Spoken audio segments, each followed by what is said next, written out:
Hello students, welcome to my YouTube channel research S education पर। तो आ चुके हैं हम अपने नए वीडियो के साथ। आज कुछ नया लेकर आए हैं। आज बिहार बोर्ड के बच्चों के लिए कुछ क्वेश्चन लाए हैं और कल वीडियो नहीं बनाए थे क्योंकि कल कुछ इशू हो गया था जिसके कारण हम नहीं अवेलेबल हो पाए।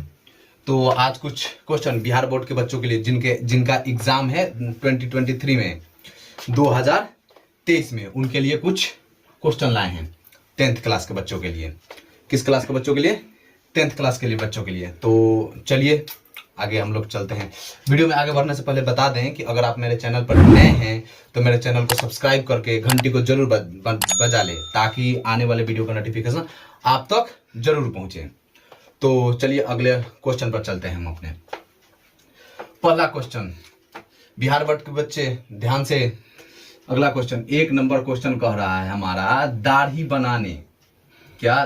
बनाने में किस दर्पण का उपयोग किया जाता है? दाढ़ी बनाने में किस दर्पण का उपयोग किया जाता है? अवतल दर्पण। कौन सा दर्पण? अवतल दर्पण। ये क्वेश्चन इंपॉर्टेंट है, ये रिपीटेड क्वेश्चन है। बिहार बोर्ड इसको बार बार रिपीट करता है। इसको टिका लो, रख लो इसको, ये VVI है। दाढ़ी बनाने में किस दर्पण का उपयोग किया जाता है? आंसर होगा इसका अवतल दर्पण। कौन सा दर्पण? अवतल दर्पण। पेन और पेपर लेकर बैठना। अगला क्वेश्चन 2 नंबर, अवतल दर्पण से परावर्तन के बाद किस दर्पण से? अवतल दर्पण से। किस दर्पण से? अवतल दर्पण के। अवतल दर्पण से क्या होता है? परावर्तन। अवतल दर्पण से परावर्तन के बाद किरण किस बिंदु से होकर गुजरेगी? अवतल दर्पण से परावर्तन के बाद किरण किस बिंदु से होकर गुजरेगी? तो इसका आंसर होगा F, फोकस। किस बिंदु से होकर गुजरेगी? F। कहां से होकर गुजरेगी? F। अगला प्रश्न 3 नंबर हमारा प्रश्न कह रहा है, प्रकाश के अपवर्तन। प्रकाश के अपवर्तन के कितने नियम है? 2। ये भी क्वेश्चन इंपॉर्टेंट है। प्रकाश के अपवर्तन के कितने नियम है? इसका आंसर है 2। या तो ये क्वेश्चन पूछता है और नहीं तो परावर्तन पूछ देगा। परावर्तन क्या पूछ देगा? परावर्तन पूछ देगा। प्रकाश के परावर्तन के कितने नियम होता है? तो उसका नियम भी 2 ही होता है। कितना होता है? 2 होता है। प्रकाश के परावर्तन के भी कितने नियम होते हैं? 2 होते हैं। तो प्रकाश के अपवर्तन के कितने नियम होते हैं? 2। और प्रकाश के परावर्तन के भी कितने नियम होते हैं? 2। तो ये दोनों क्वेश्चन को भी देख लीजिएगा, ये भी रिपीटेड क्वेश्चन है। बिहार बोर्ड इसको बार बार रिपीट करता है। समझ गए? अगला क्वेश्चन 4 नंबर प्रश्न हमारा कह रहा है, साइड मिरर के रूप में प्रयुक्त होता है। साइड मिरर, गाड़ी के साइड में, बाइक वाइक चलाते हैं तो उसके साइड में जो दर्पण लगा रहता है, तो वही पूछ रहा है साइड मिरर के रूप में प्रयुक्त होता है। कौन सा दर्पण? उत्तल दर्पण। कौन सा दर्पण? उत्तल दर्पण। ये भी क्वेश्चन रिपीटेड है, ये भी बिहार बोर्ड अस करके पूछ देता है। तो इसको भी ध्यान में रखना कि साइड मिरर के रूप में किस दर्पण का उपयोग किया जाता है? आंसर उत्तल दर्पण। कौन सा दर्पण? उत्तल दर्पण। नोट करते चलिए। 5 नंबर, किसी माध्यम के अपवर्तनांक का मान होता है, किसी माध्यम में अपवर्तनांक का मान होता है sin I बटे sin R। sin I बटे sin R। अगला प्रश्न 6 नंबर प्रश्न। 6 नंबर प्रश्न कह रहा है, सरल सूक्ष्मदर्शी। सरल सूक्ष्मदर्शी में किसका उपयोग किया जाता है? क्वेश्चन कहने का मतलब है सरल सूक्ष्मदर्शी में किस दर्पण का, किस लेंस का उपयोग किया जाता है? तो इसका आंसर है उत्तल लेंस। कौन सा लेंस? उत्तल लेंस। सरल सूक्ष्मदर्शी में किस लेंस का उपयोग किया जाता है? उत्तल लेंस। अगला प्रश्न 7 नंबर हमारा प्रश्न कह रहा है, किस लेंस की फोकस दूरी धनात्मक होती है? मतलब कि पॉजिटिव। किस लेंस की फोकस दूरी धनात्मक होती है? तो वो है उत्तल लेंस। कौन सा लेंस है? उत्तल लेंस। किस लेंस की फोकस दूरी धनात्मक होती है? उत्तल लेंस। अगला प्रश्न 8 नंबर हमारा प्रश्न कह रहा है, लेंस में मुख्य फोकस की संख्या कितनी होती है? लेंस में मुख्य फोकस की संख्या कितनी होती है? तो इसका आंसर भी 2 होता है। लेंस में मुख्य फोकस की संख्या कितनी होती है? 2। कितनी होती है? 2। चलिए अगला प्रश्न पर 9 नंबर हमारा प्रश्न कह रहा है, 9 नंबर, प्रतिबिंब का आकार हमेशा वस्तु के बराबर। प्रतिबिंब का आकार हमेशा वस्तु के बराबर है तो दर्पण होगा। प्रतिबिंब का आकार हमेशा वस्तु के बराबर है तो दर्पण होगा। कौन सा दर्पण होगा? समतल दर्पण। कौन सा दर्पण होगा? समतल दर्पण अगर प्रतिबिंब का आकार, किसका आकार, प्रतिबिंब का आकार वस्तु के बराबर है तो कौन सा दर्पण होगा, समतल दर्पण। कौन सा दर्पण होगा, समतल दर्पण। अगला 10 नंबर प्रश्न हमारा कह रहा है दृश्य प्रकाश। कौन सा प्रकाश, दृश्य प्रकाश। दृश्य प्रकाश में किस वर्ण का तरंग दैर्ध्य, दृश्य प्रकाश में किस वर्ण का तरंग दैर्ध्य अधिकतम होता है, तो इसका आंसर होगा लाल। इसको तो रख ही लीजिएगा VVI, ये तो पूछना निश्चित है। दृश्य प्रकाश में किस वर्ण का तरंग दैर्ध्य अधिकतम होता है, तो इसका आंसर है लाल। ये तो मैं 99.9% कह रहा हूं कि ये क्वेश्चन आने वाला है एग्जाम में इस बार। चलिए 11 नंबर प्रश्न कहते हैं संगमरमर। संग अकेला नहीं, संगमरमर संगी साथियों को लेकर। संगमरमर का रासायनिक सूत्र किसका पूछ रहा है, संगमरमर का रासायनिक सूत्र क्या होता है, CaCO3। किसका, इसका रासायनिक सूत्र क्या होता है, CaCO3। संगमरमर का रासायनिक सूत्र क्या होता है, CaCO3। अगला प्रश्न 12 नंबर हमारा प्रश्न कह रहा है क्षारीय विलयन। क्षारीय विलयन, किस विलयन का मान, क्षारीय विलयन का पीएच मान पूछ रहा है। क्षारीय विलयन का पीएच मान कितना होता है, 7 से अधिक। किससे, 7 से अधिक। क्षारीय विलयन का पीएच मान कितना होता है, 7 से अधिक। 7 से अधिक, यह भी क्वेश्चन पूछने का चांस है इस बार। 13 नंबर प्रश्न धोवन सोडा। धोवन सोडा, इसका अगर धोवन सोडा के जगह पर बेकिंग पाउडर भी लिख देता है कभी कभी तो बच्चों को समझ में नहीं आता है, तो दोनों नाम इसको याद रखिएगा कि धोवन सोडा और बेकिंग पाउडर दोनों एक ही चीज का नाम है। तो धोवन सोडा या बेकिंग पाउडर का अणुसूत्र, किस चीज का, धोवन सोडा या बेकिंग पाउडर का अणुसूत्र क्या होता है, तो क्या होता है Na2CO3। Na2CO3 क्या होता है, Na2CO3। आइए अगला प्रश्न 14 नंबर प्रश्न कह रहा है नीला थोथा। नीला थोथा, इसको तूतिया भी कहा जाता है। नीला थोथा का रासायनिक सूत्र, नीला थोथा का रासायनिक सूत्र क्या है, नीला थोथा का रासायनिक सूत्र क्या होता है, CuSO4 × 5H2O। नीला थोथा का रासायनिक सूत्र क्या होता है, CuSO4 × 5H2O। अगला प्रश्न 15 नंबर हमारा प्रश्न कह रहा है एल्कोहल। एल्कोहल का सामान्य सूत्र क्या होता है, एल्कोहल का सामान्य सूत्र क्या होता है, CnH2n+1OH। एल्कोहल का रासायनिक सूत्र क्या होता है, CnH2n+1OH। तो अगला प्रश्न देखते हैं 16 नंबर प्रश्न। 16 नंबर हमारा प्रश्न कह रहा है सल्फ्यूरिक अम्ल। कौन सा अम्ल, सल्फ्यूरिक अम्ल। कौन सा अम्ल, सल्फ्यूरिक अम्ल। सल्फ्यूरिक अम्ल का अणुसूत्र, कौन सा सूत्र, अणुसूत्र। सल्फ्यूरिक अम्ल का अणुसूत्र क्या होता है, H2SO4। सल्फ्यूरिक अम्ल का अणुसूत्र क्या होता है, H2SO4। अगला प्रश्न हमारा 17 नंबर प्रश्न कह रहा है जल, वाटर। जल का पीएच मान, जल का पीएच मान होता है 7। इसका आंसर क्या होगा, जल का पीएच मान कितना होता है, 7 होता है। कितना होता है जल का पीएच मान, 7 होता है। अगला प्रश्न 18 नंबर प्रश्न, हमारा 18 नंबर प्रश्न कह रहा है साधारण नमक।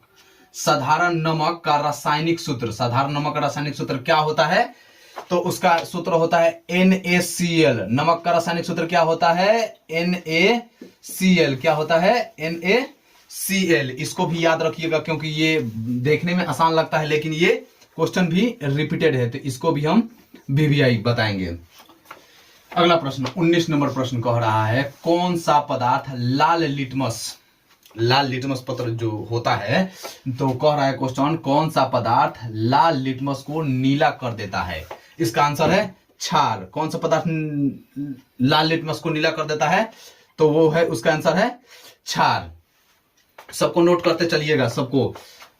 20 नंबर प्रश्न कह रहा है एल्यूमिनियम। किस चीज का, एल्यूमिनियम का प्रमुख, एल्यूमिनियम का प्रमुख अयस्क। एल्यूमिनियम का प्रमुख अयस्क क्या होता है, बॉक्साइट। एल्यूमिनियम का प्रमुख अयस्क क्या होता है, बॉक्साइट होता है। अगला प्रश्न 21 नंबर प्रश्न आरबीसी की जीवन अवधि, आरबीसी की जीवन अवधि होती है, मतलब क्वेश्चन कह रहा है कि आरबीसी की जीवन अवधि कितनी होती है। आरबीसी की जीवन अवधि कितनी होती है, तो इसका आंसर है आरबीसी की जीवन अवधि होती है 120 दिन। कितनी होती है? 120 दिन की। कितनी होती है? 120 दिन। आरबीसी, आरबीसी का फुल फॉर्म होता है red blood cell, red blood cells. इसका कभी कभी एग्जाम में इसका फुल फॉर्म भी पूछ देता है, तो इससे भी ये क्वेश्चन भी आई है, ये भी क्वेश्चन रिपीटेड है। क्या क्या था क्वेश्चन? आरबीसी की जीवन अवधि कितनी होती है? 120 दिनों की। इसका full form red blood cell. अगला प्रश्न 22 नंबर हमारा प्रश्न कह रहा है कौन सा ऊर्जा का नवीकरणीय स्रोत है? उसमें ऑप्शन मिलेगा। ये भी क्वेश्चन काफी बार रिपीटेड है, बहुत बार रिपीटेड क्वेश्चन है ये। कौन सा ऊर्जा का नवीकरणीय स्रोत है? ये ऐसा टाइप का तो क्वेश्चन एक फिक्स है, जो एक क्वेश्चन पूछता ही है, निश्चित है एकदम, जो इस टाइप का क्वेश्चन पूछेगा। नवीकरणीय पूछेगा, नहीं तो अनवीकरणीय पूछेगा। इसमें नवीकरणीय डाले हैं। कौन सा ऊर्जा का नवीकरणीय स्रोत है? तो वो है जैव मात्रा। क्या है? जैव मात्रा। ये ऑप्शन से इसको टिक आउट करना पड़ेगा। क्या होगा इसका आंसर? जैव मात्रा। कौन सा ऊर्जा का नवीकरणीय स्रोत है? तो आंसर क्या होगा इसका? जैव मात्रा। अगला प्रश्न 23 नंबर प्रश्न। 23 नंबर प्रश्न कह रहा है स्वपोषी पोषण। स्वपोषी पोषण होता है, मतलब स्वपोषी पोषण होता है सभी हरे पौधों में। किसमें होता है? पौधों में। तो सभी हरे पौधे अपना भोजन स्वयं बनाते हैं, इसलिए उसे स्वपोषी कहा जाता है। अगला प्रश्न हमारा 24 नंबर प्रश्न कह रहा है स्त्रियों में। 24 नंबर प्रश्न कह रहा है स्त्रियों में। किनमें? स्त्रियों में लिंग गुणसूत्र। कौन सा गुणसूत्र? लिंग गुणसूत्र का युग्म होता है। किनमें? स्त्रियों में, फीमेल में लिंग गुणसूत्र का युग्म होता है, तो वो है XX। कौन सा होता है? XX। कौन सा होता है? XX। स्त्रियों में लिंग गुणसूत्र का युग्म होता है XX। और यही कहा जाए कि पुरुषों में लिंग गुणसूत्र होता है X और Y। कौन सा गुणसूत्र होता है पुरुषों में? X और Y। इन दोनों में से ये क्वेश्चन 24 नंबर, स्त्रियों में लिंग गुणसूत्र का युग्म होता है XX या पुरुषों में लिंग गुणसूत्र होता है XY। इन दोनों क्वेश्चन में से एक क्वेश्चन का फिक्स है आना, 100% फिक्स है एक क्वेश्चन का आना। अगर ये दोनों क्वेश्चन नहीं पूछेगा तो क्वेश्चन ये भी पूछ सकता है जे किन पर गर्ल्स या बॉयज का होने पर का निर्भर करता है, तो वो है पुरुष। अगला प्रश्न 25 नंबर प्रश्न कह रहा है जीवाश्म का आयु निर्धारण की एक वैज्ञानिक विधि। जीवाश्म की आयु का निर्धारण का एक वैज्ञानिक विधि बताएं। जीवाश्म का आयु निर्धारण की एक वैज्ञानिक विधि बताएं, तो वो है रेडियो कार्बन काल। कौन सा? रेडियो कार्बन काल या C14 भी इसको बोला जाता है। जीवाश्म मतलब कि नीचे दबे हुए बहुत साल से दबे हुए हड्डियों के ढांचा, जिसको जीवाश्म बोला जाता है, जो बहुत साल से नीचे दबा पड़ा है, उसको ही जीवाश्म बोला जाता है। जिसका पता किससे चलता है कि ये कितना पुराना जीवाश्म है? जिसका पता किससे चलता है? रेडियो कार्बन काल निर्धारण, इसको C14 भी कहा जाता है, C14। अगला प्रश्न 26 नंबर हमारा प्रश्न कह रहा है ओजोन परत। कौन सा परत? ओजोन परत अवक्षय के लिए मुख्य रूप से कौन जिम्मेवार है? ओजोन परत अवक्षय के लिए मुख्य रूप से कौन जिम्मेवार है? CFC जिसका फुल फॉर्म होता है क्लोरोफ्लोरोकार्बन। CFC जिसका फॉर्मूला होता है CFC का फुल फॉर्म होता है क्लोरोफ्लोरोकार्बन। अब ओजोन परत, इसका फॉर्मूला होता है O3। ओजोन का अनुसूत्र होता है O3। इस क्वेश्चन को भी आप नोट कर लीजिए। इसमें क्वेश्चन को चुन कर लाया गया है, तो इसमें हर क्वेश्चन भी आई, लेकिन जो आने वाला है, जो निश्चित है कि हाँ ये क्वेश्चन हर साल रिपीटेड होता है, उस क्वेश्चन को हम VVI लिख दे रहे हैं। तो आप सब नोट करते जाइएगा। आप साइड में जो चौथाई होता है पेज का, उस पर नंबरिंग करके उस पर VVI का टैग जरूर लगा लीजिएगा, जिस क्वेश्चन पर हम बोल रहे हैं। अगला प्रश्न 27 नंबर प्रश्न कह रहा है मेंडल एक साइंटिस्ट का नाम है। मेंडल ने अपने प्रयोग के लिए बगीचे में उगाए जाने वाले किस पौधे का चयन किया था? मेंडल ने अपने प्रयोग के लिए बगीचे में उगाए जाने वाले किस पौधे का चयन किया था? तो वो पौधा कौन सा था? मटर। कौन सा था? मटर का पौधा। कौन सा था? मटर का पौधा था। ये क्वेश्चन इस बार भी आया था। ये क्वेश्चन इस बार भी आया था कि मेंडल अपने प्रयोग के लिए बगीचे में उगाए जाने वाले किस पौधे का चयन किया था? तो वो है मटर का पौधा। ये क्वेश्चन भी रिपीटेड होता रहता है। तो अगर आप चाहते हैं कि आपका साल 2023 अच्छा जाए तो इस क्वेश्चन को याद कर लीजिएगा 10th वालों। अगला प्रश्न 28 नंबर प्रश्न, कौन सा एंजाइम वसा पर, किस पर? कौन सा एंजाइम वसा पर क्रिया करता है? कौन सा एंजाइम वसा पर क्रिया करता है? वो है लाइपेज। कौन सा एंजाइम वसा पर क्रिया करता है? तो वो है, इसका आंसर क्या होगा? लाइपेज। इसका आंसर क्या होगा? लाइपेज। अगला प्रश्न 29 नंबर हमारा प्रश्न कह रहा है, प्राकृतिक चुनाव द्वारा प्राणियों के विकास का सिद्धांत, प्राकृतिक चुनाव द्वारा प्राणियों के विकास का सिद्धांत दिया था, किसने दिया था? तो वो है डार्विन। साइंटिस्ट का नाम क्या है? Charles Darwin. किसके द्वारा? प्राकृतिक चुनाव द्वारा प्राणियों के विकास का सिद्धांत दिया था। तो उनका नाम है डार्विन, चार्ल्स डार्विन। इनका पूरा नाम क्या है? Charles Darwin. अगला प्रश्न 30 नंबर प्रश्न कह रहा है हमारा, तिलचट्टा में कितने जोड़े श्वास रंध्र पाए जाते हैं? तिलचट्टा कॉकरोच में कितने जोड़े श्वास रंध्र पाए जाते हैं? तो इसका आंसर है 10 जोड़े। कितने जोड़े पाए जाते हैं श्वास रंध्र? 10 जोड़े पाए जाते हैं। तो ये थे कुछ क्वेश्चन हमारे बिहार बोर्ड के बच्चों के लिए जिनका एग्जाम 2023 में है, फरवरी में एग्जाम होने वाला है उनका। तो ये कुछ डेमो क्लास ही समझ लीजिए इसको, हम आगे लाएंगे आप लोगों के लिए।